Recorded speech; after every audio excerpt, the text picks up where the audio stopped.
This is adrenal gland. There is a pair of adrenal glands. Each adrenal gland is present at the top, at the upper boundary of each kidney. Therefore, adrenal gland is also known as suprarenal gland because it lies at the anterior end, at the top of the kidney. Two adrenal glands are located on the two kidneys. This is a cross section of adrenal gland. If you study the cross section, you will find adrenal gland consists of two regions. This is the outer region or peripheral part. This is the peripheral, marginal or outer region, which is called cortex, adrenal cortex. The central part, the middle part enclosed by adrenal cortex is called adrenal medulla. The adrenal cortex is again divisible into three layers. Outermost layer, zona glomerulosa.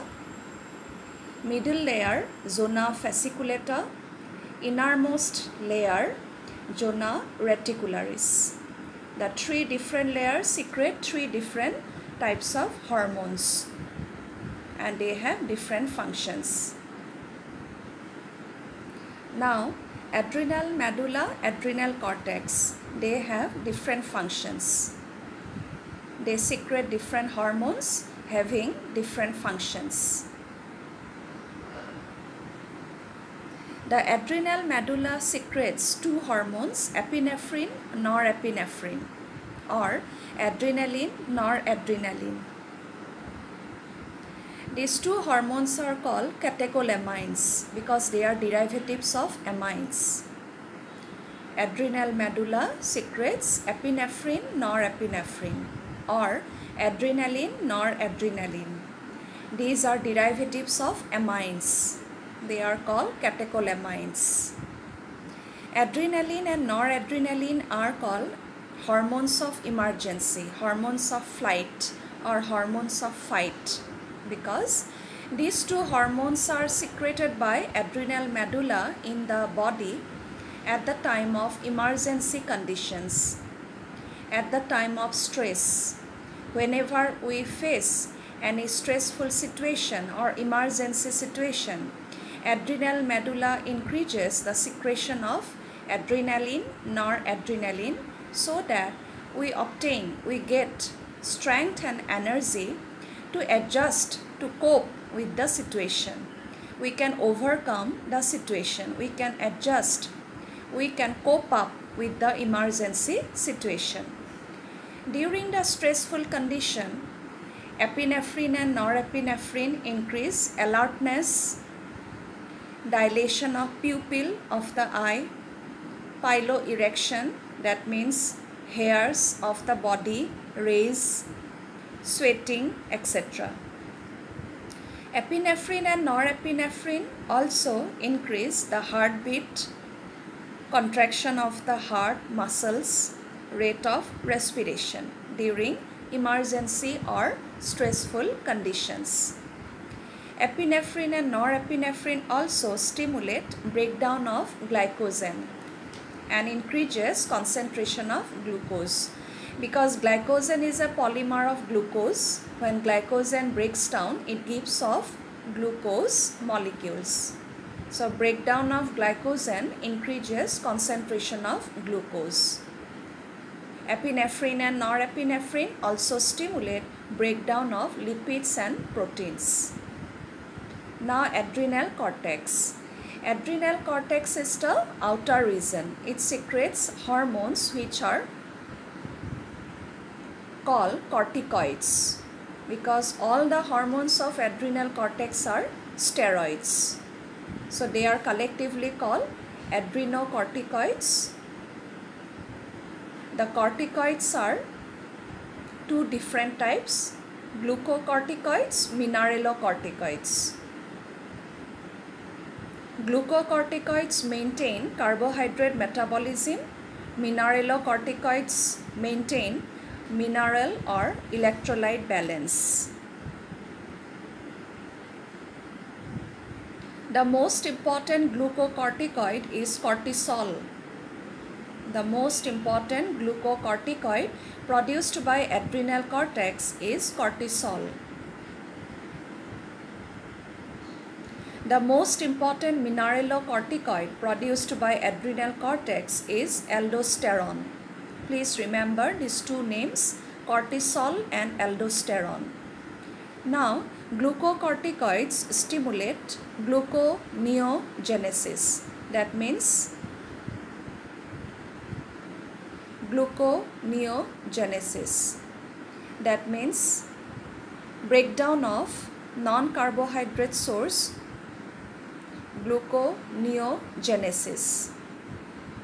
Breakdown of non-carbohydrate substances into glucose molecules like proteins. Breakdown of non-carbohydrate sources to increase the concentration of glucose.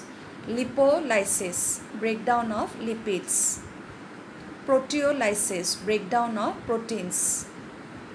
Glucocorticoids inhibit cellular uptake and utilization of amino acids. That means amino acids which are present in the blood circulation are taken up by the cells for the production of proteins. Amino acids are building blocks of proteins. They are present in the blood. Amino acids enter the cells, and inside the cells they are utilized for the synthesis of proteins. This process is inhibited by glucocorticoids. Glucocorticoids inhibit cellular uptake. That means amino acids are not taken up by the cells, and utilization of amino acids. That means amino acids are not utilized for synthesis of proteins. Amino acids remain in the blood circulation. Now, the most important glucocorticoid is called cortisol. Cortisol is involved in maintaining the functions of cardiovascular system, the functions of kidneys. Cortisol produces anti-inflammatory reactions and suppress immune response. Anti-inflammatory reactions mean whenever there is a cut, wound or any kind of infection by pathogen in the body tissues, it produces inflammation. Inflammation means a kind of pain. This inflammation is protected, this inflammation is inhibited, this is recovered by some chemical substances. And this is called anti-inflammatory reactions. That means reactions which can recover, which can neutralize inflammation. So cortisol produces anti-inflammatory reactions. Cortisol also suppresses immune response. Immune response means the response given by the immune system against some antigens or disease-causing substances. So cortisol suppresses the immune response in certain cases. Cortisol stimulates production of RBC. Now, the most important aldosterone produced by, most important mineralocorticoid produced by adrenal medulla, mineralocorticoids produced by adrenal cortex. Both glucocorticoids and mineralocorticoids are steroids. Aldosterone is the mineralocorticoid. It acts on the renal tubules. That means the tubular parts of nephrons in the kidneys. Aldosterone stimulates reabsorption of water and sodium ions and elimination of phosphate and potassium ions. This is the main function. Aldosterone stimulates reabsorption of water and sodium ions in the nephrons. It conserves water and sodium. On the other hand, it stimulates elimination of potassium and phosphate ions. In this way, aldosterone maintains the electrolytes, body fluid, volume, osmotic pressure and blood pressure of the human body. Now, adrenal gland also produces a very small amount of steroids which are called androgens. Androgens are actually male sex hormones. Very small amount of androgens are secreted by cortex, not by medulla, adrenal cortex. A very small amount of androgens which are male sex hormones. They regulate the growth of hair, underarms, pubic hair, facial hair at the onset of puberty. This is about adrenal gland.